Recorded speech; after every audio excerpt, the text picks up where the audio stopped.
All right. Welcome to another episode of The Close Up, a part of Orlando Magic HQ. I'm your host, Stephen Cameron. Today, we got a really fun episode. We got Ryan Kaminski, host of the Learning Basketball podcast on Swish Theory. He's also a writer for Sports Illustrated. He goes to Magic games, covers them for Sports Illustrated. He's just a really smart basketball mind. We had a really fun conversation, kind of talking about the state of the Orlando Magic. The Magic are down 2-1 in the three games that they've played. They beat the Heat. They lost to Atlanta. They lost to the Bulls. It's been ugly the last couple of games. It's clear that things are still getting worked out offensively, and they're learning the new systems.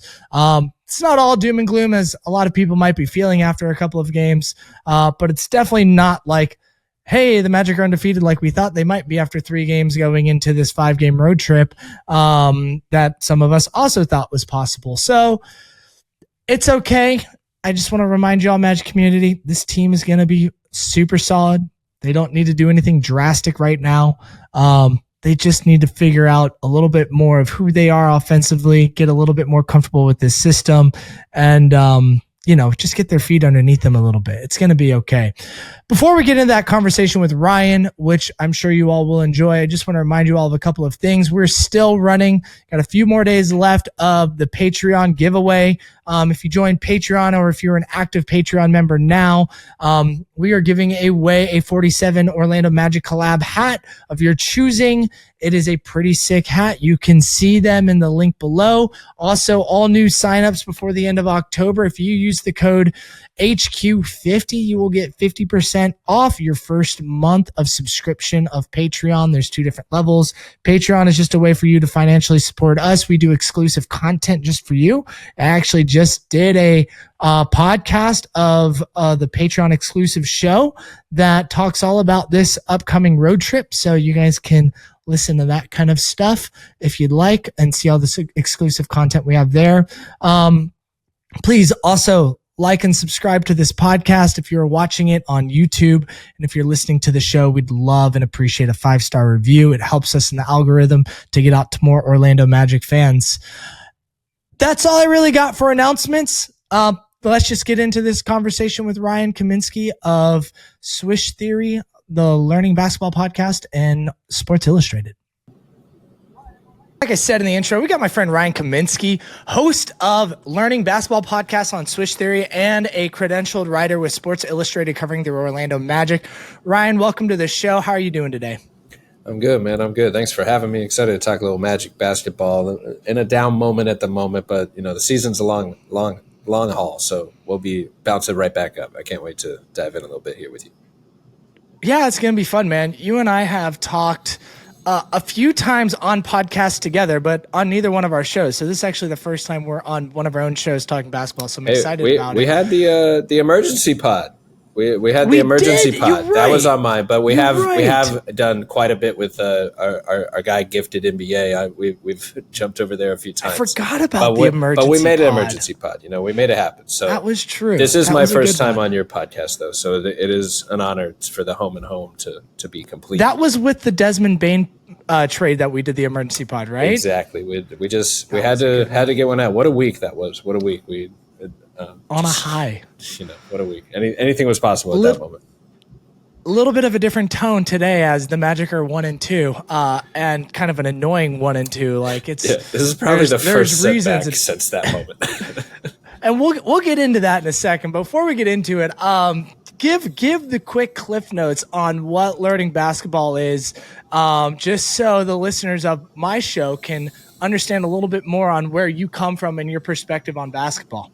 Absolutely. I appreciate it. Started Learning Basketball podcast with Swish Theory, hoping to mostly just network with a lot of basketball people in the industry on Twitter, on socials that I follow forever and just want to learn from and meet a little bit and talk to a little bit, pick their brain and learn their process and, try to build a platform to share the platform with other people doing similar work, covering teams. I cover the Magic and the draft and the NBA, doing data viz and analytics and scouting on all my different, social medias, Substack newsletter, YouTube channel, Twitter, all that beyond the RK.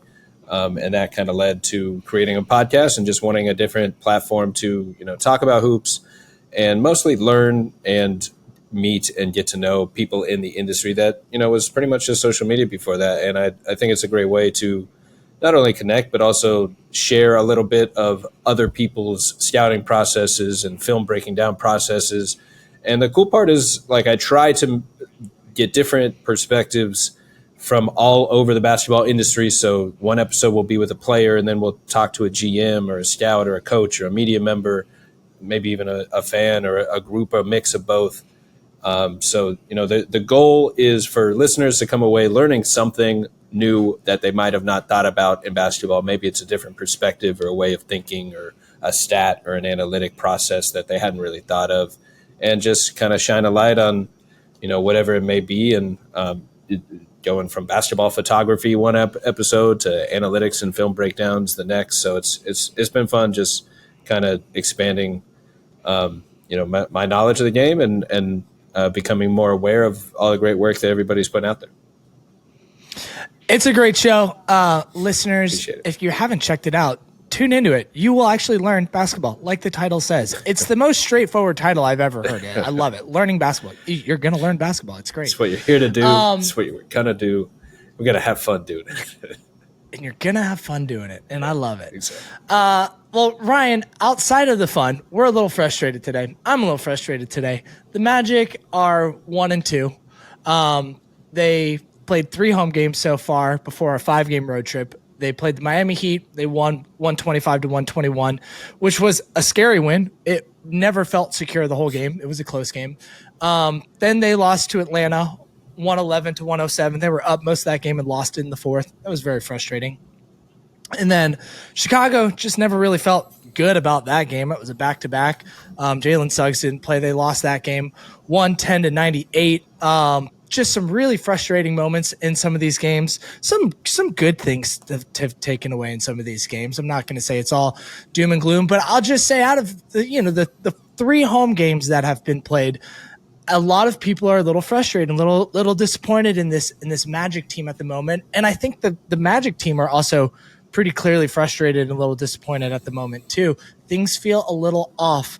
I have plenty of thoughts, but before I get into any of mine, I just want to hear, what's your biggest takeaway after 3 games right now? Yeah, the first thing that stands out is the offense, or the whole team, I guess, just isn't quite in sync yet, I guess, is the first thing that stands out. Like, there's just a lot of new personnel, a lot of moving pieces, new assistant coaches, probably establishing some things as well that are a little different. We're playing a lot faster. The team is playing a lot faster than before. So there's a lot of side effects to that. And one little thing that underlines that is just the avoidable mistakes this team is making. Like, there's just a lot of little things. Like, it's one thing to miss free throws, to miss 3-pointers. You're creating good looks. Those are efficient shots if they go in, and you're not making them. You're having an off night.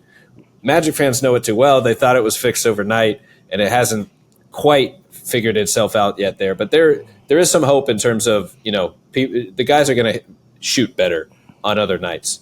But it's really just the small avoidable mistakes. I was talking to David at D Lee for 3 on his Atlanta Hawks film breakdown podcast, or film room podcast, about the Hawks game yesterday. And he was just pulling up clips that, really pointed out just the avoidable mistakes. Like, there's a handoff from Bane to Paolo that should just be more in sync and better timing. There's a post-entry pass where it's just a little lazy and not really no one's really fighting for the ball the way they should.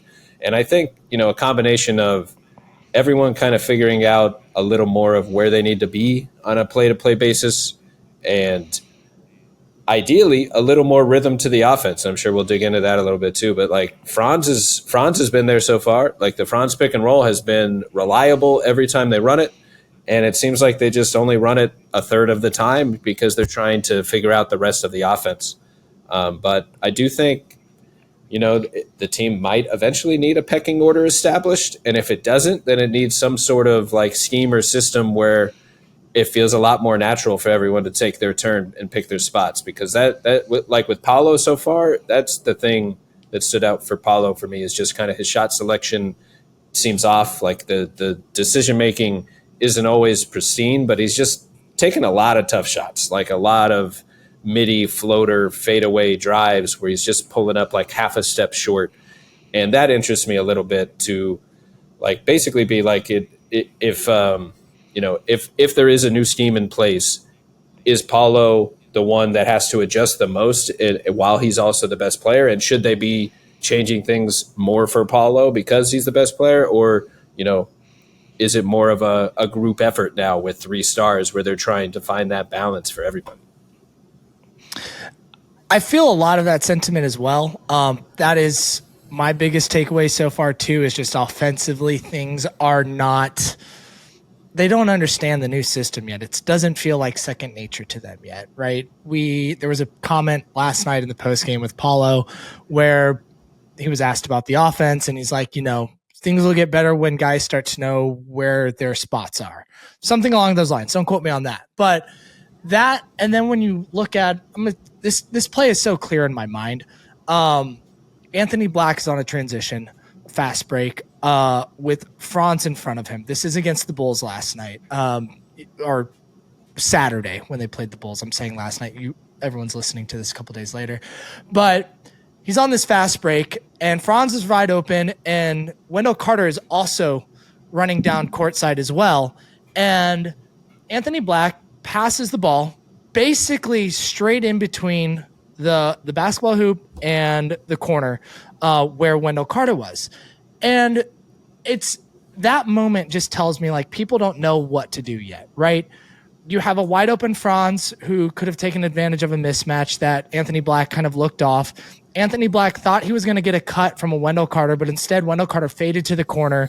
Wendell Carter, so instead of being able to pass to a cutter, the ball just went straight to a camera guy's face. And like, I don't necessarily blame that moment on Anthony Black, right? Maybe he missed an opportunity to pass to Franz. That is a missed moment.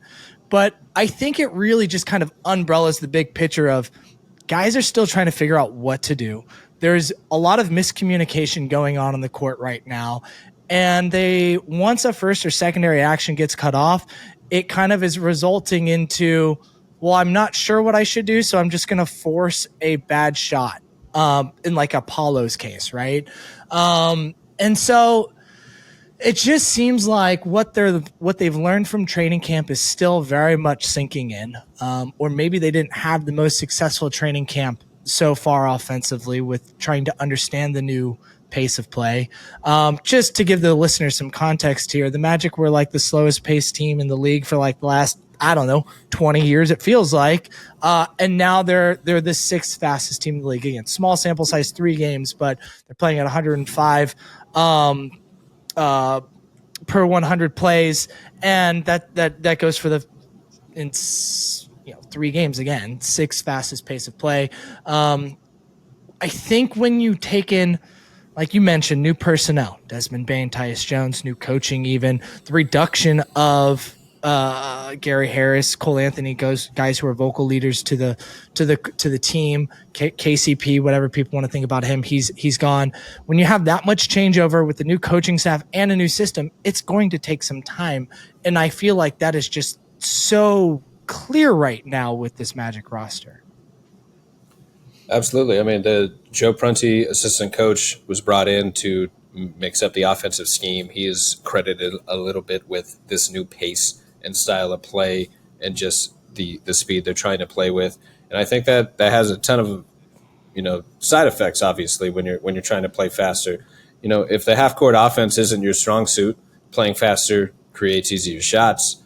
It unlocks Franz and Paolo getting downhill constantly. That's when you want, Suggs in transition. All these guys are killer. Anthony Black, killer transition players.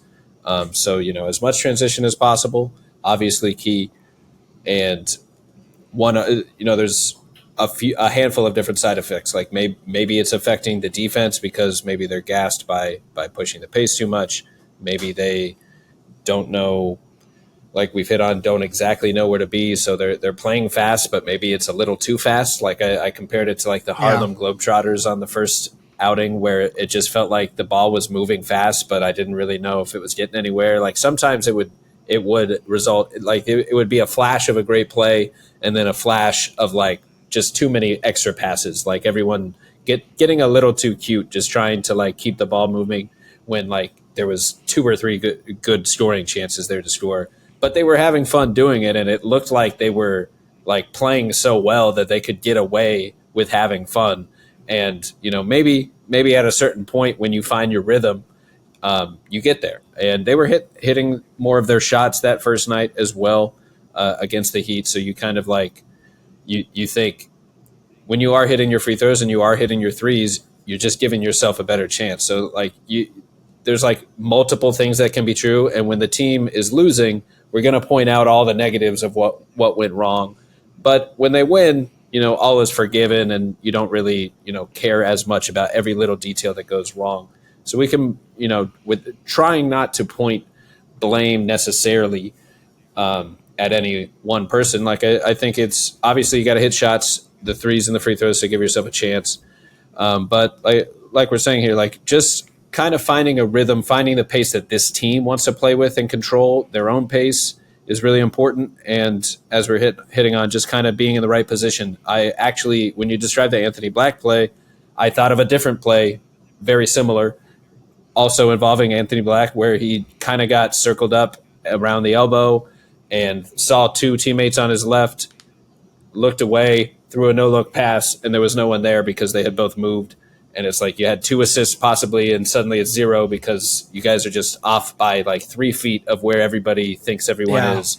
And, there's a lot – it's a lot easier to throw no-look passes when guys are there and everyone knows where they are when you're not looking at them. So Jokic can make these insane passes looking off the defenders because he knows there's a standstill corner shooter waiting for him to catch that pass. And if the Magic don't quite have that figured out yet, we'll see. But like we're saying, it's pretty early. And, I think there's definitely enough shooters on here where they can further maximize their spacing and get the most out of it with more details, because I'm sure they just don't seem to have all the details quite down yet. So I guess it's a matter of how long does that take? There was a lot of turnover. They did have the full training camp together. So how long will that take for everything to gel? And I think part of it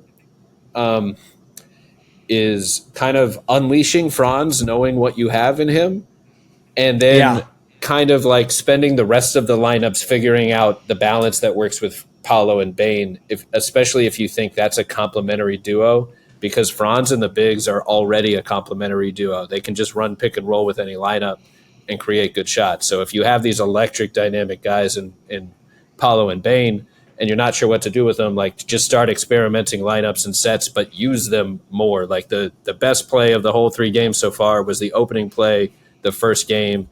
At least to me, that's the one that stood out the most because it was just a pick and roll with Bane and Paolo, and it looked like a Jamal Jokic pick and roll because it ended with the roller, in this case Paolo instead of Jokic, throwing a little lob to the dunker spot alley-oop where it would be Aaron Gordon for the Nuggets, it was Wendell for the Magic.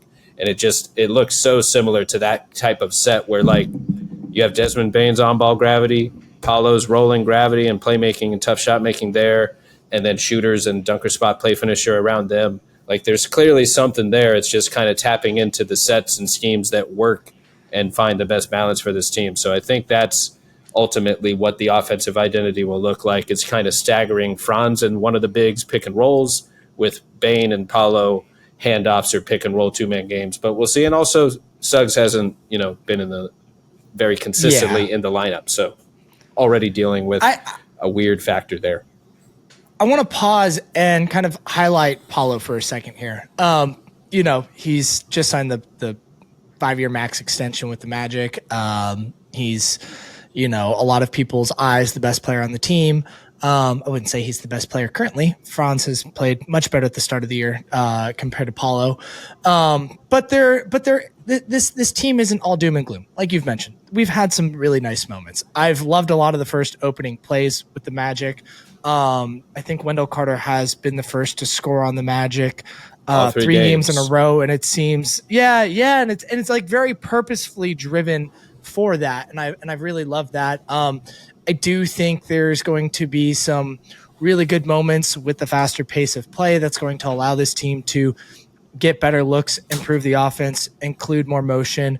But right now, particularly last couple of games, we've seen a lot of frustration with Paolo on the court, where, we'll have that moment, like you mentioned, with him and Bane, and, beautiful pick and roll, creating opportunities for others, being able to create and pass out of it. But then we have these moments where, he's got a double or a triple team on him. Instead of passing out or trying to create contact, he's settling for these, mid-range fadeaways, and it's really just stalling the offense. Why do you think we're not seeing more opportunities to where he can avoid those types of situations a little bit more? Is it like a lack of just, hey, let's mix up the offense and run another pick and roll or a DHO with Bane? Or is it more just like we still got to hammer some of these bad habits out of Paolo? I'm just trying to how do we avoid these situations and continue to thrive into what is good instead of these kind of offensive momentum stopping moments here that, I'm just going to be real, mostly are Paolo problems at the moment. Yeah, part of it is what we're hitting on, I think, with the picking your spots and guys not maybe knowing exactly where to be, and maybe the high pace is leading to quicker decisions, but also maybe it's less half court execution, which means you're getting a lot more freelancing decision making from Paolo. And sure, it can be a combination of old habits, like we say, where he's used to a packed paint, so he's used to willing and forcing these tough shots. And I think he has to kind of break that bad habit where that becomes the last resort and not his go-to move, basically, where he has a matchup advantage, basically one-on-one, almost with any player who guards him. So he should be able to, in theory, use that advantage, create a further advantage for the team, get to the rim a little bit, and kick out. I don't think we've seen a ton of Bane Banchero sets, for example, other than that first one. So we haven't necessarily utilized that aspect of the offense yet, and it just kind of feels like they're either finding a rhythm or feeling out when to run what sets and what plays. There's a lot of feeling out going on, which also isn't the worst thing in terms of experimentation during the regular season, but we also want to see it first. We want to see how everything's going to work and then start experimenting out from there. So part of it is managing 3 stars, I think, too.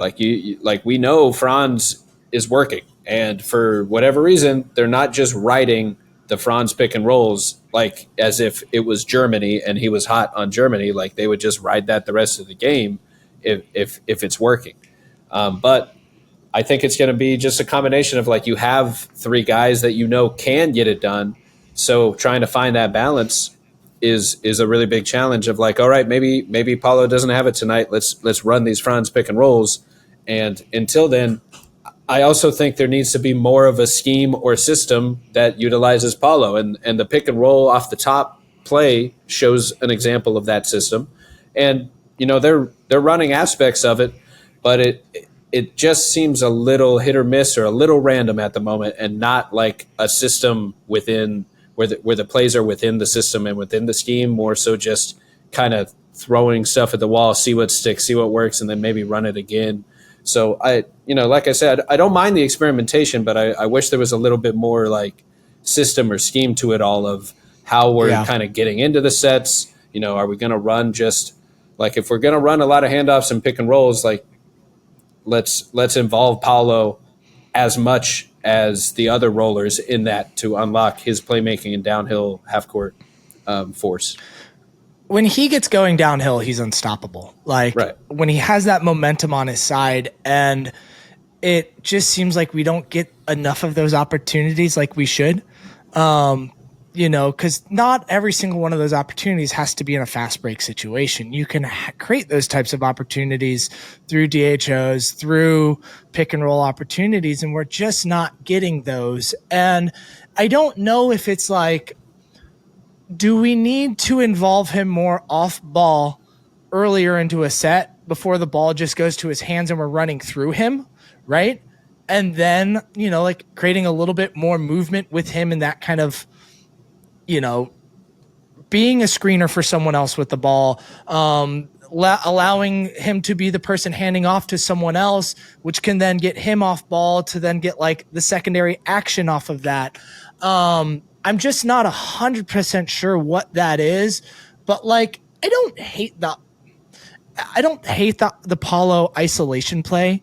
I just feel like that should be like reserved for the last 5 to 10 seconds of a shot clock when everything else has failed, right? Because he can do those things. It's just like, let's try and free up him and create like you said, a more structured system that he is involved with to get the best out of him and make him a little bit more efficient. And I do think there's a lot to it too. It's just like people just don't know where to go and where to be yet. And they're just not confident in this new system that they're playing. And, hopefully in a few games, we won't be sitting here having these same types of questions and things will feel a bit more settled.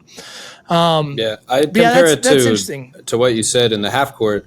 I would compare it to how the Pelicans unlocked Zion Williamson. Like he's the closest player comparison of like what Paulo's maybe ideal scoring efficiency in a sense could look a little more like.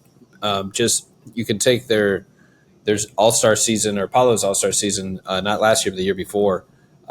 They both average the same amount of free throws, but why is Zion so much more efficient? Because all of Zion's shots are at the rim and half of Paolo's shots are mid-range tough jumpers. So either you have to become more efficient at the tough shots, become a KD where it's 1 point per possession every time you take a midi pull-up, or get downhill more and take more efficient shots and keep drawing fouls and just get to the rim more because you're creating more rim shots that way that are more efficient looks. And even if you're, don't improve your finishing, just having a higher volume of looks at the rim will just by default make you more efficient, more likely.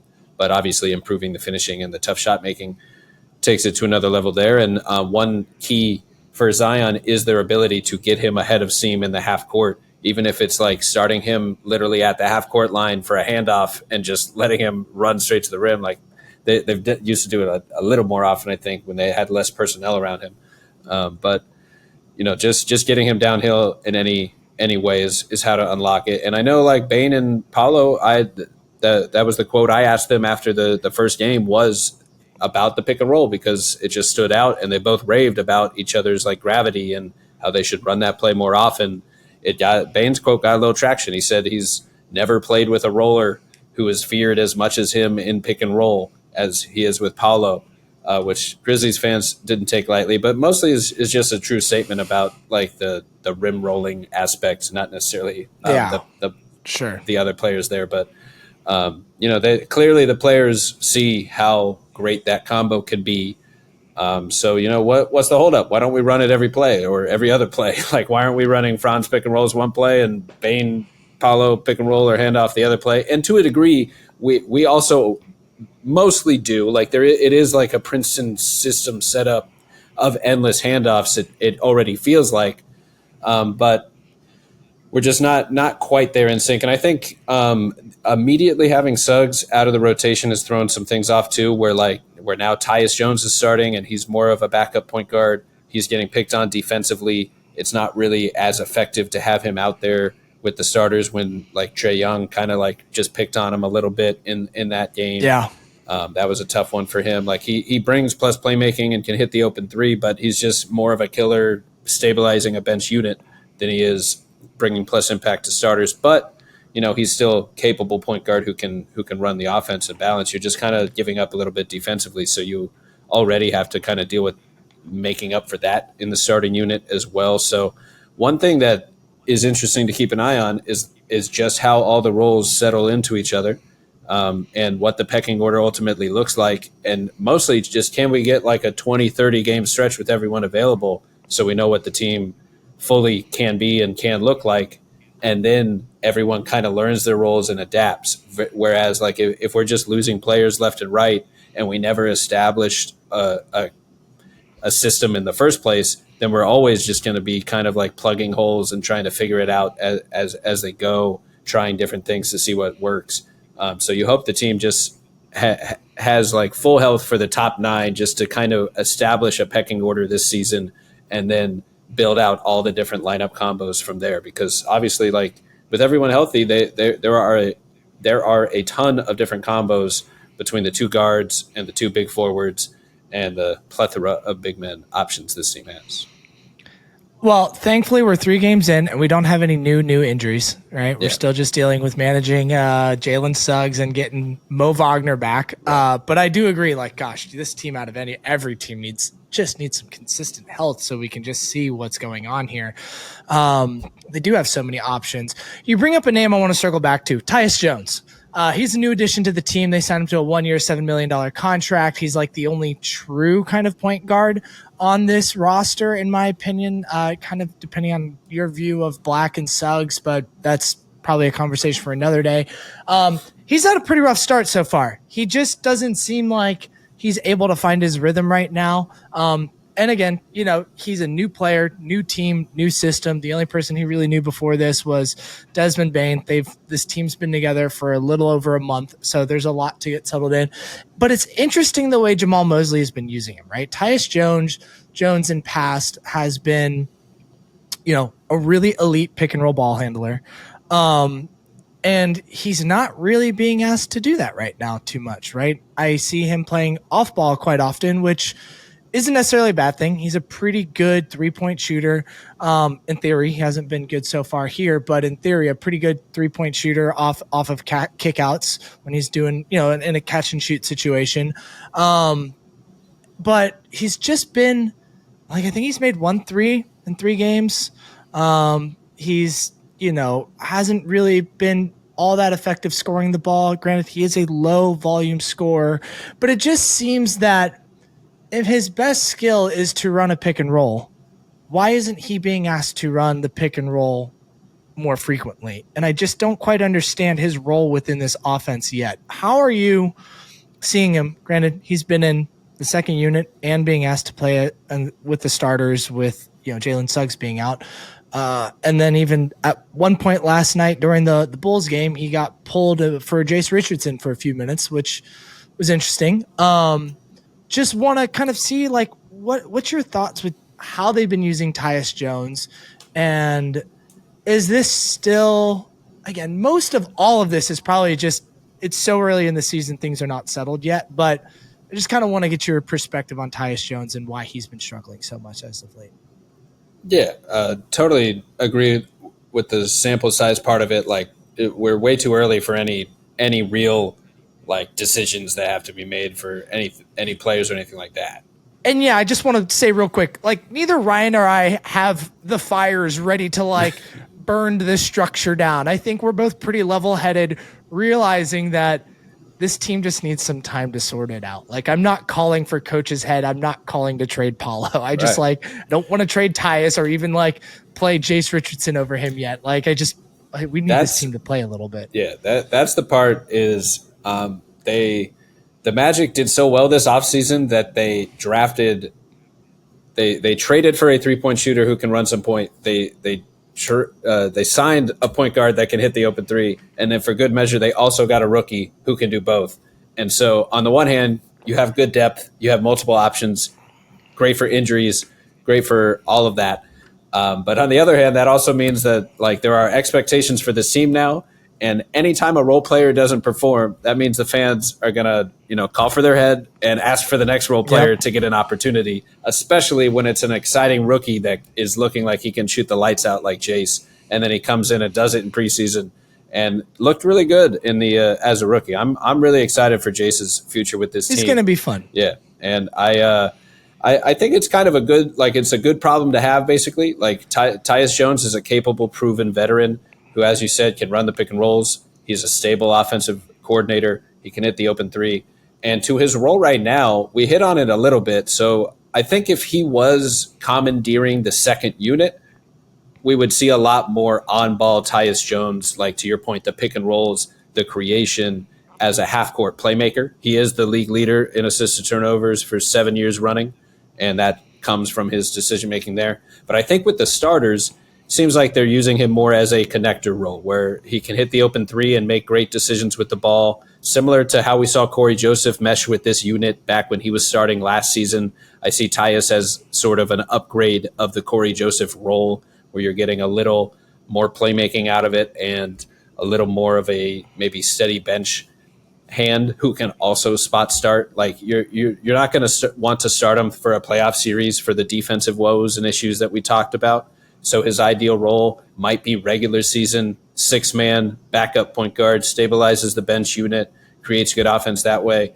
Like the reason I think he's not running pick and rolls, for example, is that this offense and some like most offenses like nowadays, as you said, he's the only like traditional point guard on the team.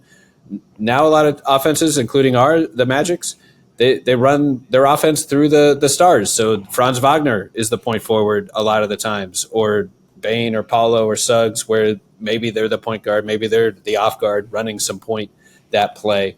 But it just has become it seems that the most efficient offenses are led by primary decision makers who fill the role of a scoring creator, which is kind of a term I dubbed that's similar to offensive engine, just a guy that is a primary decision maker, creates the majority of advantages for your team, and just makes all the decisions constantly. That's the heliocentric element. But relying on one guy to score or create a good shot for his team every time down. And that's where we're at with offenses. So we run through Franz for the pick and roll. They're running through Paolo and Bane. And I think that's why we haven't seen as much Tyus pick and roll with the starting unit. But when Suggs comes back soon, I think we could see Tyus, orchestrating more pick and rolls for the second unit. More of like a bench guy like that. Yeah, I'm hoping so. I expected him in the second unit, and I'm going to focus on the second unit a bit more because I think that's really where his role is going to be, outside of maybe on back-to-backs when he's jumping in for Suggs. But Suggs' minutes will eventually ramp up and stuff like that. I just thought I would see a little bit more of a balance between on and off ball with him and Anthony Black, and I just don't see it as much as I would like. And I don't hate Anthony Black with the ball in his hands. In transition, he's pretty good there. When he's got movement going downhill, similar to Paulo, he's pretty good there. He can have the ability to get stuck and struggle to get by a defender from time to time. And he can be slow at times to be a decision maker. But I was looking forward to Tyus being a little bit more on ball so we could take advantage of Anthony Black's size as a cutter and an off-ball mover for dribble handoffs and things like that. And we just haven't seen as much of that yet. Again, small sample size. Next time you and I talk, hopefully later this season, we'll have way more data to talk about and be able to actually say things with confidence and not constantly have to just give the caveat of it's been 3 games. But yeah, it's going to be interesting. I still I'm not one that's ready to just say bring in Jace yet. Like I want to see what he's got to offer. I think he's going to be a fun, exciting rookie, like for all the reasons you mentioned. But I'm also like, we need to let things settle just a little bit before we start making drastic lineup changes, in my opinion. And we're going to have an opportunity to see that. I mean, we're early into the season, but quickly they're going to see a pretty tough road trip. It's one of their longest road trips of the year. They're starting a 5-game road trip versus Philadelphia, back-to-back versus Detroit and Charlotte. Then they finish off with a Washington and then see Atlanta again. Coming into these next 5 games, we've I feel like we've hit pretty hard on the past 3 and on things that have been frustrating.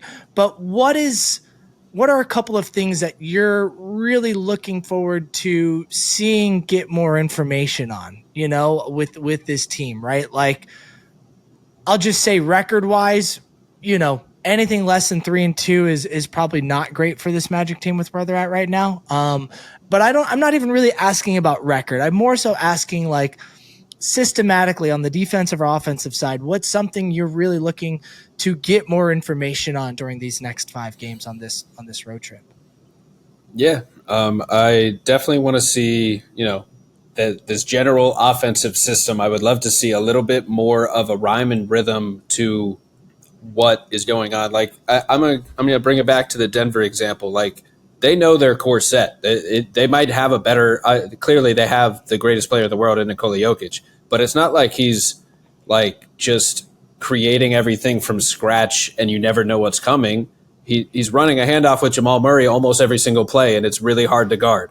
Like, so can I ask you a question on that Yeah. real quick? Do you think it's possible for them to, like, with how miscombobulated they are, how fast do you think it might take for a team to settle into something that is so fresh and new? Like, could we be sitting here in 3 games and be like, wow, those first 3, that was wild. It seems like night and day now.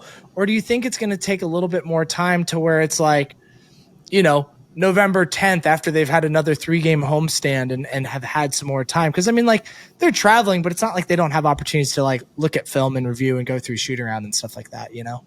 Yeah, and I think, like we're also saying, they have done a lot to fix some of the low-hanging fruit stuff with this team where they're basically in every game now, even with all the mistakes. Like, we just listed, like, they basically had the worst game you could ask for 3-pointers and turnovers and free throws against the Hawks, at least, and they were still in the game. So I think that part is important too, where, like, this team should still be competitive even if they don't have it all figured out, just because they have such a high floor with everything. The player I'm most interested to see, I would say, is Tristan da Silva, and let's see what this role looks like for him, because he's been lights out. He's probably been the biggest so good bright spot for this team, just thriving in his role, fitting in exactly how they need, a versatile scorer, knocking down his threes, fits in just super cleanly as like a super scorer, a versatile scoring role player next to the big wings in Orlando. And that's the player I want to keep an eye on, see if his role gets a little bigger, see how the offensive sets and the schemes kind of play themselves out, because I do think this team, you know, like we saw in the first game, like how it can look when it's going right. And I do think that's realistic. Like, I think we know Franz pick and rolls is a reliable set. So, like, that's one thing we know for sure. You can stagger that into, like, roughly half the game. So now, how do you balance the starting unit together with all of the versatile options? Like, it's a good problem to have. You have, like, you can basically run any play in basketball and have a good look because of all the talent you have in the starting lineup. But now it's about, like, deciding what plays and also trying to build a system for your best players to thrive within that system, where they can just kind of call plays as it goes without having to think about it. And Coach Mosley talks about that all the time, of just like letting, you know, talking, communicating with the players in live time about what they're seeing out there and just calling plays on the fly. And, you know, I'm not going to pretend like there isn't any system at all. I'm not going to overstate it like that.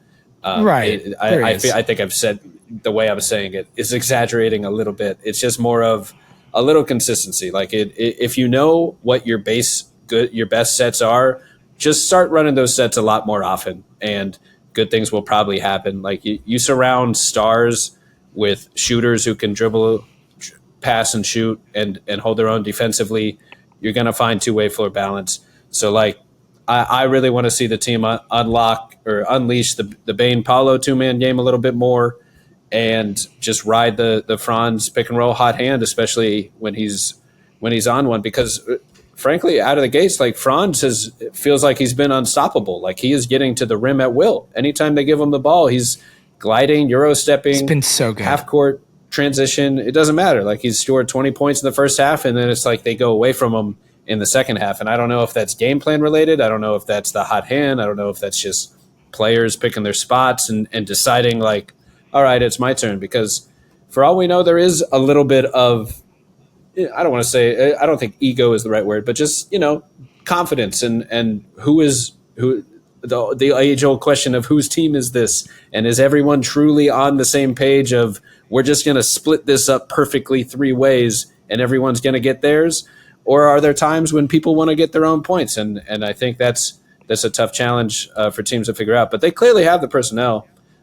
So I think I do think that there's a chance that after this road trip, they're still, you know, just as competitive, roughly 500 or better. And I think they're taking more threes, and they have the personnel now to hit them.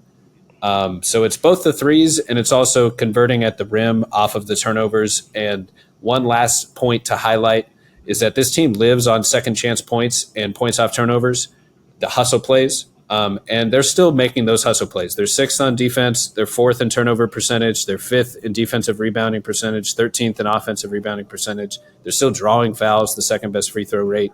These are the 4 factors via cleaning the glass. So they're still dominating the glass, and they're still forcing a lot of turnovers, just like they have been the last 2 years. So they just, once again, need to execute. They're creating the open shots. You got to knock them down. It's a make or miss league. Coach Mosley said the same thing last night. And you just kind of hope that the odds turn to your favor, because it really the volatility of the 3-ball is really kind of undersold and not talked about enough when fans like instantly react to a bad game. And sometimes basketball comes down to the NBA comes down to who made 10 more threes that night. And a lot of the times the Magic never had that as part of the equation, but I think they do now. And hopefully we see it a little more often like we did in the first game. I couldn't agree with you anymore on all of that. They have been doing a lot of the little things good too. Like, I'm pretty sure Wendell Carter Jr. is leading the league in offensive rebounds, or he's like up there close to it. Yeah. I'd have to pull it up. Okay, so I don't think he's leading the league, but he's up there. I think he's like top 10 in offensive rebounds so far.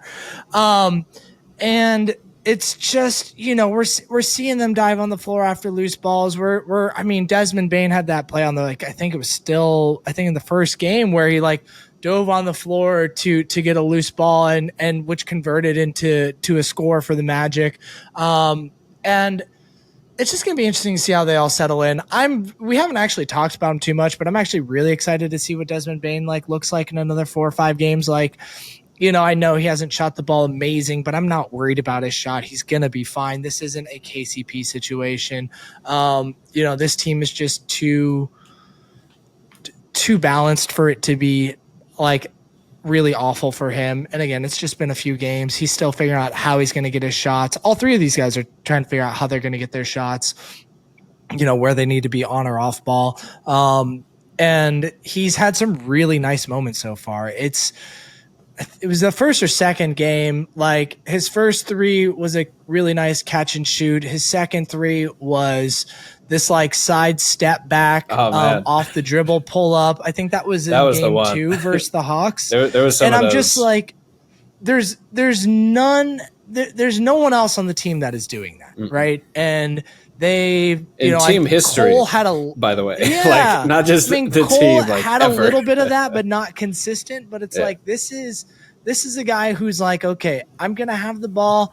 If I can't shoot the 3, I might do a step to the side, or I might just drive to the basket and hit a little floater. And he can do all of those things. And it's just been there's been so many good movements with him and moments with him. I meant moments. There's been good movements too. And I just can't wait for him to continue to settle into his role, for guys to be able to know where he's going to be at a little bit more. So when they are kicking out, he's just splashing these threes like it's, doing a cannonball in a swimming pool, man. Just, big splashes everywhere. And so that's going to be fun. I think he's had a game where he's had 4 threes. I can't wait till he's got his first 6 or 7 made 3 games. And I know that's coming. Dude, that could literally happen on this 5-game road trip in the next game or 2. He's going to have a game where he's got 6, 3-pointers in one game. It's going to come quick. So I'm looking forward to that. I'm looking forward to Anthony Black not having as many turnovers. I actually think he's been pretty good offensively. I know some people might not agree with me there, but he's definitely shown some growth on the offensive scoring side. And I think once the system locks in place, we're going to reduce some of those turnover moments, reduce some of those confusing moments where, communication is off, and he's just going to be even more effective. And I'm also interested to see what happens. We don't really have too much time to dig into it, but Jonathan Isaac, his role has been kind of all over the place. I think he's played a total of 13 minutes in 3 games. One game, not even, game 2 versus the Hawks, he didn't even really play. Yep. I blame most of this on matchup dependent / Yeah, the same person you're staggering with his unit also plays his position, so you don't necessarily always need him. And offensively, he's kind of an awkward fit next to Goga. So I'm interested to see like how he kind of plays out the rest of this season, and or particularly the next like 5 games, and just see how his role is, because he's someone that's been on this team a really long time. The front office and coaching staff has invested a lot into him, and when your 2 best players can also play his position and you want to stagger those players with the second unit, that could make him not necessarily necessary for this team long term. And we could see him potentially being moved at the end of the deadline or next offseason. And that's not really what we need to worry about today. More so, I just want to know how he's going to fit with this team today, right? Because he is, he's a skilled defender. All right, Ryan, we've talked for like 47 minutes. Do you have any last thoughts before that you want to get off your chest going into this road trip before we wrap this up? I dig it, man. I dig it. It's always fun talking hoops. And on, what you were just saying, the Magic shot 40% from 3 on 30 attempts in the first game, and they've only hit 22% from 3 in the 2 games since. They were 12 of 50 since then. So, sometimes it goes in, sometimes it doesn't. And like to the point that like Desmond Bane, arguably the second best 3-point shooter in the world, like not named Steph Curry by the numbers, like it's him. He could have a bad stretch where he goes 3 weeks, 4 weeks missing threes, and it looks like the KCP situation all over again.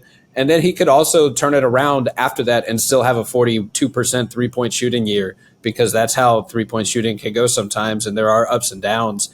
But we know that the 3-year rolling average of 3-point shooting is the best predictor for future 3-point shooting success. And Bane's last 3 years shooting the 3 ball is like off the charts, both on the ball and off the insane ball. And to your point, like no one, like Franz and Paolo can hit the step back 3, but they're not doing it as dynamically and quickly off the dribble as Desmond Bane is, with his ability to just quickly throw a quick power dribble in there and step back for an extra 3. Like it's not just like the range or the ability to shoot. It's the combination of his handles and his off the dribble ability, where he can just get it off basically any shot from out there, almost from any angle, and have a decent chance of it going in.